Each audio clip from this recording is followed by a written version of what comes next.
can't believe I got you all to myself now. I don't get intimidated, girl, I celebrate it. So go ahead and make it, yeah.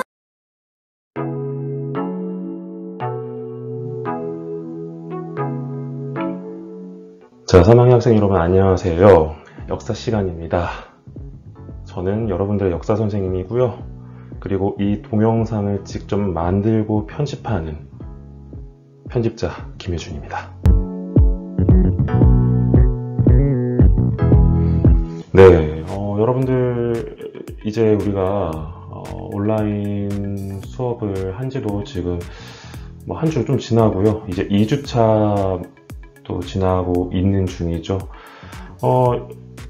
지난 국어 교과서를 나눠주면서 우리 학생들, 우리 반 친구들, 그리고 특히 4반 학생들도 이제 간간히 보면서 굉장히 반가운 마음을 가지고 있었는데, 여러분들 어떻게 잘 지내고 계신가요?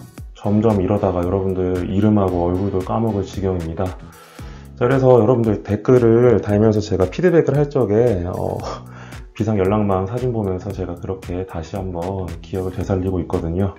그러니까 여러분들 한 번씩 궁금한 거 있거나 아니면 학교에 볼 일 있으면 저를 찾아오시고요. 그리고 얼른 우리가 좀 코로나가 잠잠해져서 그렇게 좀 얼굴 보면서 그렇게 등교 수업을 했으면 좋겠습니다. 네, 오늘은 대한민국 정부의 수립에 대한 얘기입니다. 드디어 일제강점기가 끝이 나고요. 마침내 해방의 기운이 살아나면서 우리는 이제 이 내용에 대해서 한번 살펴보도록 하는 시간을 가질 거예요. 그래서 광복의 날이 오다, 우리는 78페이지에 해당되는 부분을 볼 거고요. 이제 내용을 접근해 보도록 하겠습니다.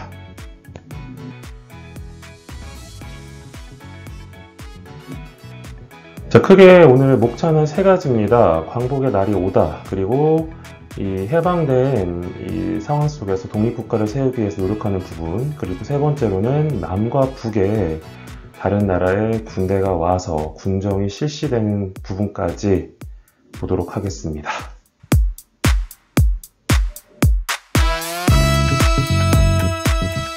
자, 그렇다면은 첫 번째 우리 파트인 광복의 날이 오다, 이 부분에 대해서 알아보도록 할게요.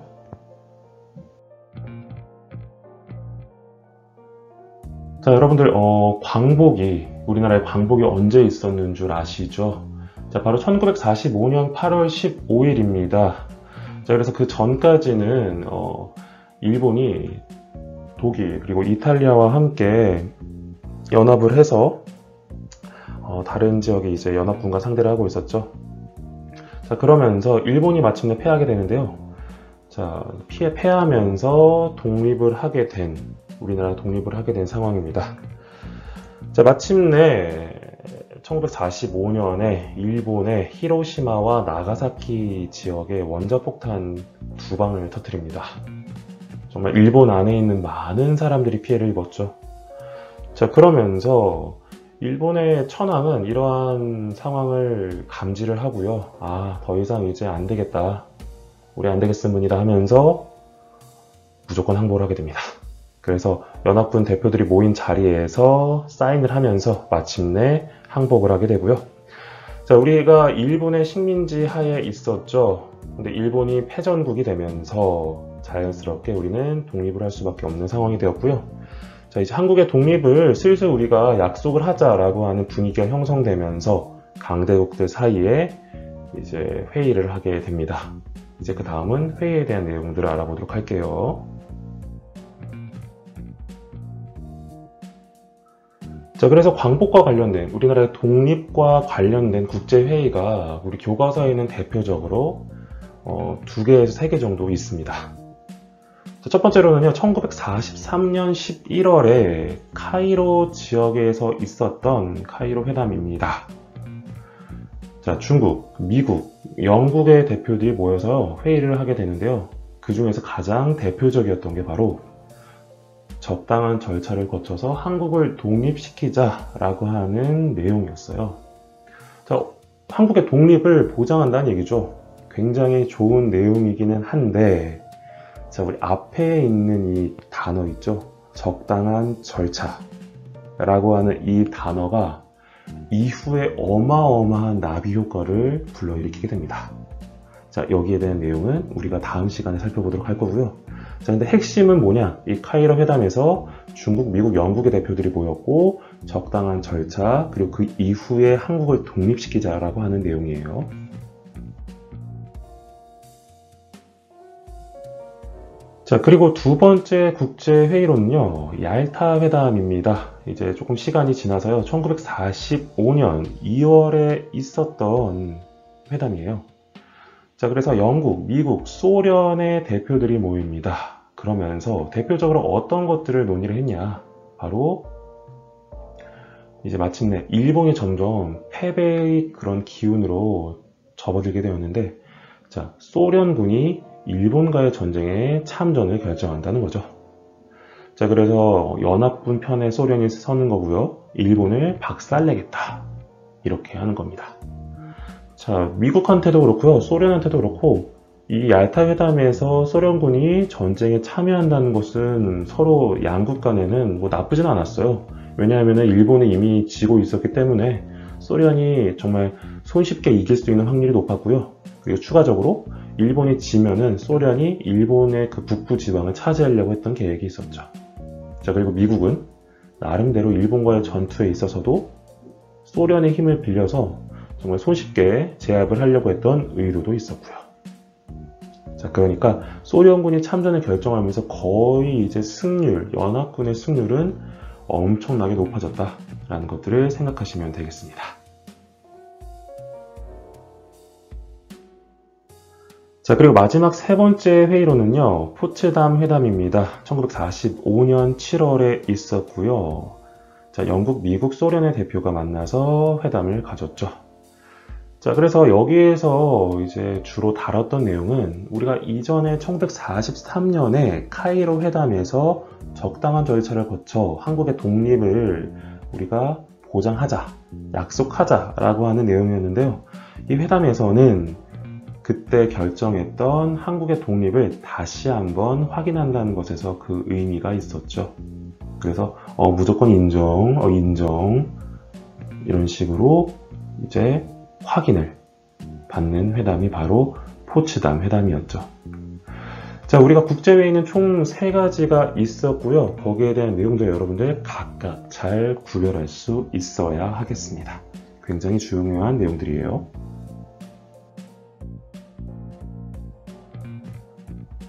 자, 그렇다면 우리가 앞에서 배운 내용들을 정리해보는 시간을 가져보도록 하겠습니다. 자, 첫 번째로 일본이 무조건 항복, 원자폭탄을 맞고 나서요. 자, 한국의 이제 독립을 약속을 하는 분위기가 형성됩니다. 일본이 졌기 때문이죠. 자, 그러면서 광복과 관련된 회의가 총 3개가 있었는데, 첫 번째, 카이로 회담에서는 적당한 절차를 거쳐 한국을 독립시키자라고 하는 논의가 있었고요. 그리고 얄타 회담에서는 일본과의 전쟁에 있어서 이제 마지막으로 소련이 전쟁에 참여하겠다라고 결정했던 회담이 얄타 회담입니다. 거의 승률 90% 이상이었죠. 자, 그리고 포츠담 회담에서는 우리 앞에서 봤던 카이로 회담에서 결정했던 한국의 독립을 다시 한번 확인, 인정, 뭐 오지구요, 막 이런 식으로 하면서 이제 결정을 했던 회담이 바로 포츠담 회담입니다. 자, 우리 빈칸, 우리 박스를 지워가면서 또 복습을 한번 해봐야겠죠. 자, 우리 3가지 회의가 중요하다고 했었습니다. 첫 번째, 우리 바로 어떤 회담이었냐면 카이로 회담이었습니다. 자, 그래서 어떤 절차를 거쳐서, 그렇죠, 적당한 절차를 거치는 거죠. 자, 그러면서 결정적으로 무엇을 논의했다? 한국의 독립을 논의를 했다라는 겁니다. 자, 그리고 두 번째로는요, 일본과의 전쟁에 있어서 누구의 참전을 결정했던 얄타 회담이 있었고요. 이 참전을 결정했던 대사는 소련이었습니다. 예. 자, 그리고 마지막으로 한국의 독립을 다시 한번 확인했던 회담인 포로 시작하는 회담이죠. 바로 포츠담 회담입니다.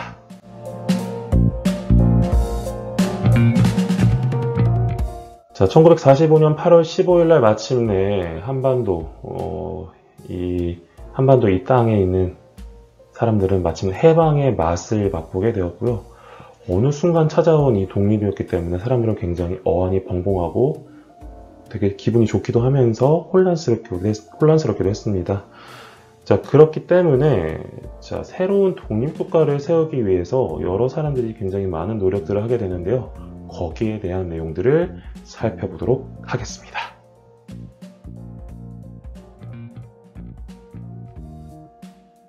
자, 해방 이후에 바로 국내에서는 조선건국준비위원회라고 하는 단체가 대표적으로 설립이 됩니다. 자, 이 단체에 대해서 한번 알아보도록 할게요. 자, 어떻게 결성이 되었냐? 자, 우리가 이전에 살펴보았던 건국을 준비했던 여운형이라고 하는 독립운동가와 안재홍이라고 하는 독립운동가가 서로 이렇게 뜻을 모아서 그 위에 다른 사람들도 같이 함께 뜻을 모아 이 조선건국준비위원회라는 것을 세웁니다. 자, 특히 여운형이라고 하는 사람은요, 그 우익, 좌익이라고 하는 각각의 어떤 정치적인 성향의 중간에 위치했지만 중간에서도 좌쪽에 해당되는 인물이었고요. 자, 안재홍은 중간에서 우익 쪽에 해당되는 인물이었습니다. 이 사람들도 서로 조금의 정치적 성향은 달랐죠. 하지만 민족주의자와 사회주의자 이 모두를 서로 하나로 모아서 독립정부를 만들자라고 하는 뜻은 같았습니다.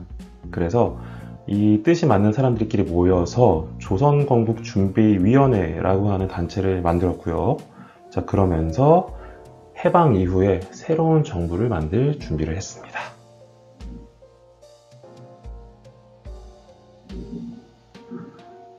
자, 이 조선건국준비위원회는요, 어떤 활동을 했는지 살펴보도록 하겠습니다.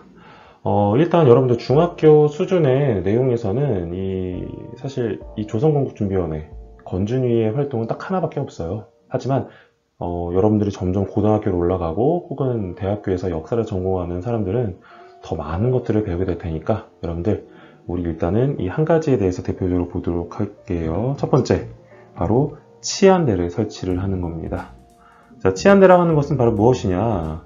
지역의 안전을 담당하기 위해서 설치한 단체 혹은 조직을 의미합니다. 자, 우리가 지금 같이 여기 살아가는 우리 현대 이 사회 속에서도 주변에는 경찰들이 있고요. 그리고 군인들도 있죠. 자, 아무래도 이 치안대는 경찰과 좀 비슷한 성격을 지니고 있어요. 그래서 해방 이후에 사람들이 굉장히 혼란스럽기도 하고 또 폭동이 일어날 가능성도 있었죠. 자, 그러면서 이 치안대를 설치해서 이 지역의 안전을 담당하기 위해서 이 조선건국준비위원회가 노력을 했다는 거 여러분들 이 정도로는 알아주시면 될 것 같습니다.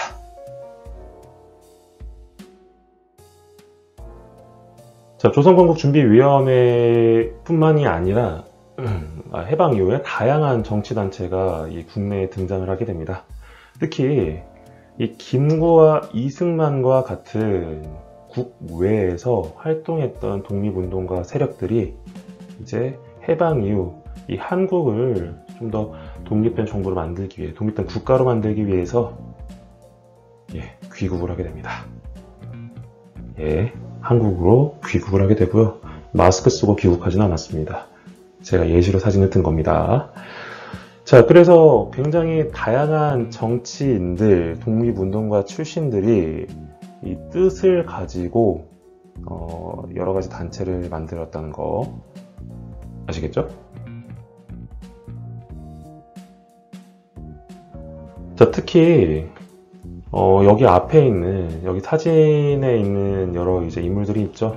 특히 뭐 보수주의 진영이었던 뭐 우익 세력, 우파, 그리고 사회주의 혹은 뭐 진보주의와 같은 어떤 좌익 세력, 좌파와 같이 굉장히 다양한 정치적인 성향을 가진 사람들이 여러 집단을 형성을 하는데요.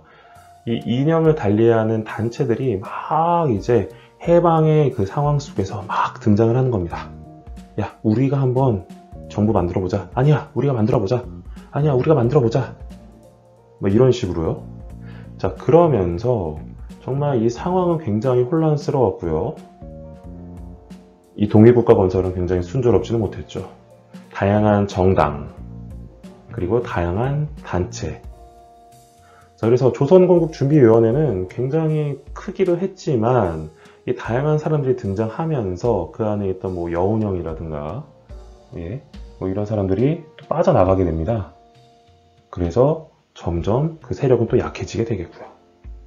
자, 어떠한 상황인지 여러분들 그 느낌을 가지고 이 부분을 접근하시면 좀 더 이해가 빠를 것 같아요.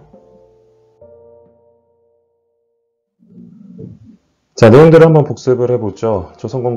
조선건국위원회, 발음 참 힘듭니다. 자, 여기는 첫 번째 결성은 중도 좌익이었던 여운형, 그리고 중도 우익이었던 안재홍 등과 같이 민족주의와 사회주의자들이 서로 결집해서 하나의 독립된 정부를 만들자라고 이제 만든 단체입니다.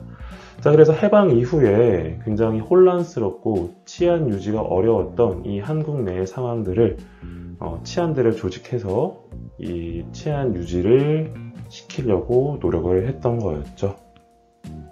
뿐만 아니라 이 위원회뿐만이 아니라 김구와 이승만 등과 같이 국외 독립운동가 세력들도 귀국을 해서요 건국 활동에 참여를 했고요.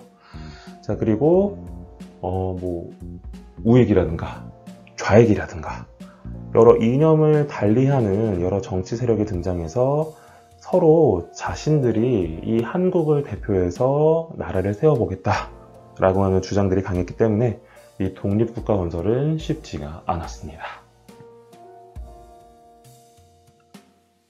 자, 복습을 해보면요. 첫 번째 조선건국위원회 결성에서는 중도 좌익이었던 여운형, 그리고 중도 우익이었던 안재홍들이 서로 모여서 정부 결성을 시도했고요. 자, 그리고 치안 유지하기 위한 경찰과 같은 조직, 바로 치안대죠. 자, 그리고 두 번째로는요, 다양한 정치 세력이 등장을 했다고 했죠. 그래서 대한민국 임시정부를 이끌었던 김구, 그리고 초대 임시정부 대통령이었던 이승만 등 이 세력들이 귀국을 했다는 거. 하지만 이념이 서로 달라서 독립국가 건설은 쉽지가 않았다는 거. 여기까지 일단 보겠습니다. 그 다음 파트로 넘어갈게요. 자, 이렇게 혼란스러웠던 해방 전국 속에서 외국 세력이 이 한반도로 들어오게 됩니다. 자, 그러면서 군대가 먼저 들어오게 되는데요. 이 군대가 과연 이 한반도를 어떻게 통치했는지 그 내용들을 보도록 하겠습니다.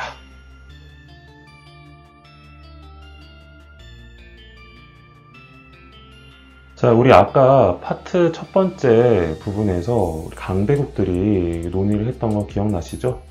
자, 그 강대국들은 다 2차 세계대전의 승전국들입니다. 그래서 그 연합군, 특히 미국과 소련이 가장 대표적으로 이제 이 한반도에 들어오게 됩니다. 그래서 군할 점령을 하게 돼요. 자, 북쪽에서는 소련이 한반도를 점령을 하게 되고요. 남쪽에서는 미국이 점령을 하게 됩니다. 자, 아무래도 그 소련군이 일본과의 전쟁에 참전하면서 승리를 거두었고요. 그러면서 이 한반도 북부 지방에 들어올 수 있게 된 그런 가능성이 높아졌던 거였죠. 자, 그래서 미국은 이런 생각을 합니다. 아, 소련이 한반도를 점령하고 공산주의를 확산시키면 어떡하지? 우리는 자유주의인데? 공산화되면은 우리 진짜 이러다가 아시아에서 어떤 나라들을 우리와 친구로 맺지? 라고 하는 생각을 갖게 됩니다. 자, 그래서 이제 소련한테 얘기하죠. 야, 우리 38도선, 북위 38도선을 기준으로 그 위쪽에는 너희가 통치를 하고 우리는 남쪽에서 통치를 할게. 근데 그 전에 앞서서 일본군들을 서로 무장해제시켜서 보내버리자 라고 얘기를 하고요. 소련은 좋아, 오케이 라고 얘기를 하는 거였죠. 자, 아무래도 이 한반도의 공산화가 굉장히 두려웠던 미국, 그래서 또 소련과 미국이 서로 38도선에 나누어서 일본군 무장해제 시키자는 거, 일단 이 내용이었습니다.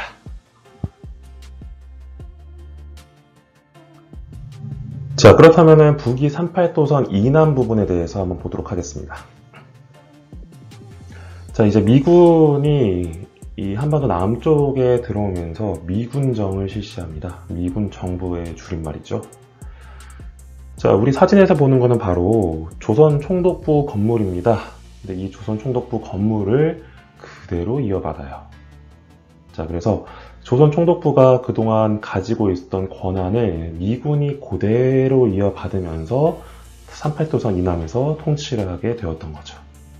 이 총독부 건물에 지금 미국 국기가 걸려 있는 거 아시죠? 보이시죠? 네.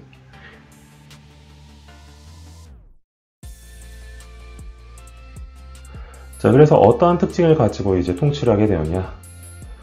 자, 우리가 앞에서 살펴봤던 조선건국준비위원회 혹은 대한민국 임시정부와 같은 단체들, 자, 이 미군정의 대표는 뭔 소리야? 다른 정부 단체 다 금지야. 오로지 미군만 통치할 수 있어. 그러니까 야, 무슨 조선건국준비위원회야? 그리고 무슨 대한민국 임시정부야? 야, 그런 거 다 거절이야. 말도 안 돼. 알겠지? 김구 그냥 개인 자격으로 그냥 한반도에 들어와. 알겠지? 뭘 하려고 하지 마. 알겠어? 라고 하면서 이렇게 기존에 있던 자신들의 어떤 정부다. 자신들이 이 한국에 대표하는 정부야. 라고 주장했던 이 단체들을 모두 다 활동을 금지시켜요. 오로지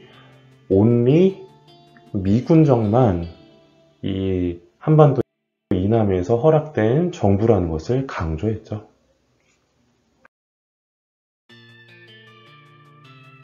자, 그렇다면 38도선 이북입니다. 자, 소련군이 주둔을 했었고요. 자, 소련군 사령부가 사실상의 군정을 실시를 합니다.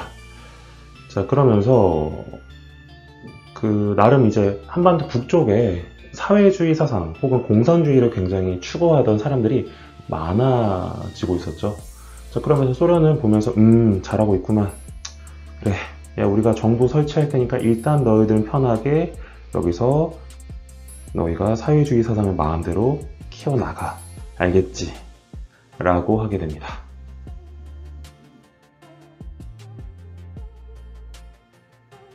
자, 소련 특징으로는요, 사실상 남쪽에 있었던 이 남한, 그러니까 38도선 이남에 있었던 미군은 굉장히 빡세게 통치를 했어요.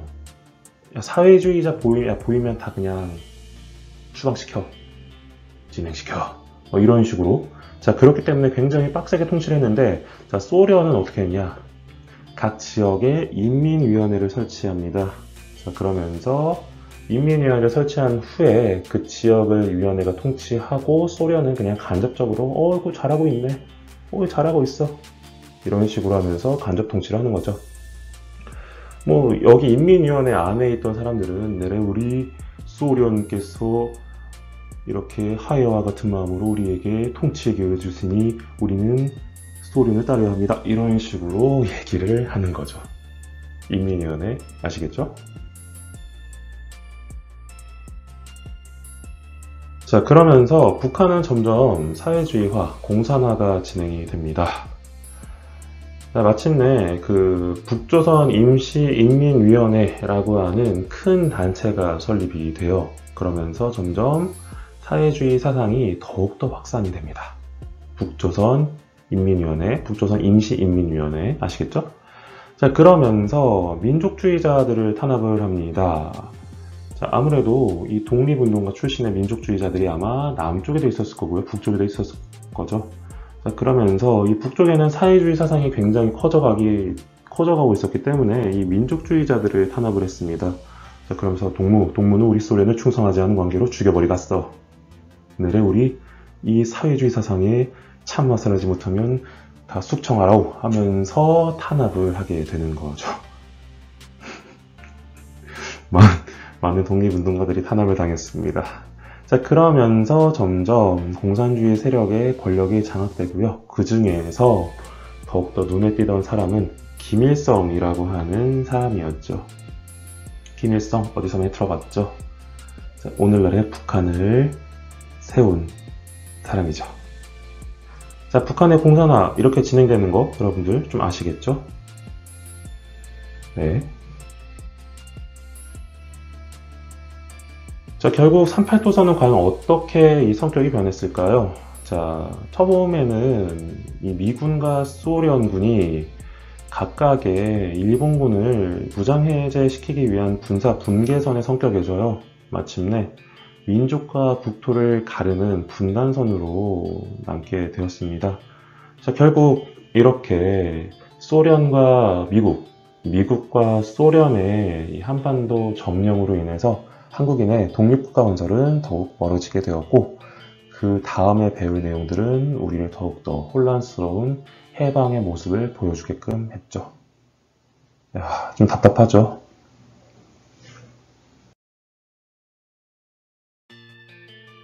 자, 내용을 정리해보고 마치도록 하겠습니다. 첫 번째로는 연합군이 남북을 분할 점령했죠.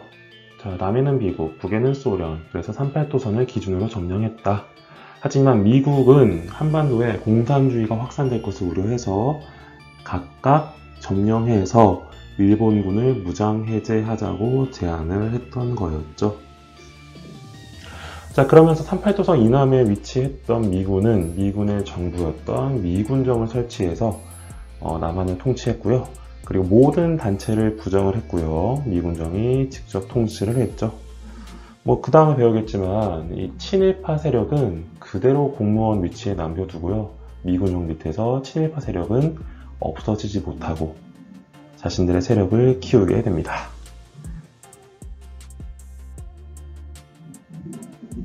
자, 38도선 이북에서는요, 소련군 사령부가 나름대로 그래 너희가 알아서 통치해 라고는 했지만 사실상의 군정을 실시했고요. 그리고 각 지역에는 인민위원회를 설치해서 행정권을 주어 통치하게끔 했습니다. 간접 통치였어요. 우리나라의 소련께서는 막 이런 식으로. 자, 그리고 북조선 임시인민위원회라고 하는 큰 단체를 설치했고 민족주의자까지 탄압을 하면서 마침내 공산 세력이 권력을 장악하게 됩니다. 점점 남과 북은 38도선, 군사 분계선이었던 38도선이 점점 분단선으로 변화하게 되었었죠.